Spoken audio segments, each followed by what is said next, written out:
тапкан маянабыздын канчасын зекет беребиз? Мисалы 100 000 сомдон дейт. Жок, маянадан зекет берилбейт.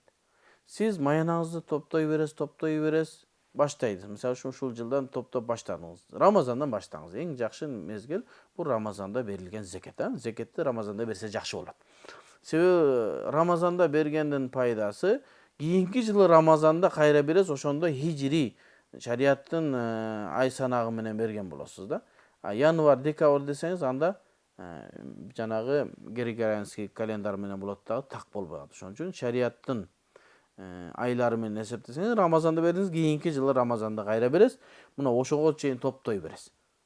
Азыр Рамазанда баштайсыз акча топтоп, кийинки ошо азыркы Рамазандагы акчаңызды карайсыз. Эгерде ушул акчаңыз 298 000, азыр Кыргызстанда мен былтыр 24-жылы 298 000 85 грамм алтындын баасы.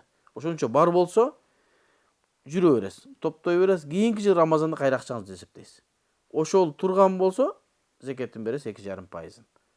Андан көбөйүп кетсе, дагы кошулуп, ошол зекетти өзүнүн эсептөө жолдору бар, ошону менен бересиз. Ал эми айлыктан зекет берилбейт.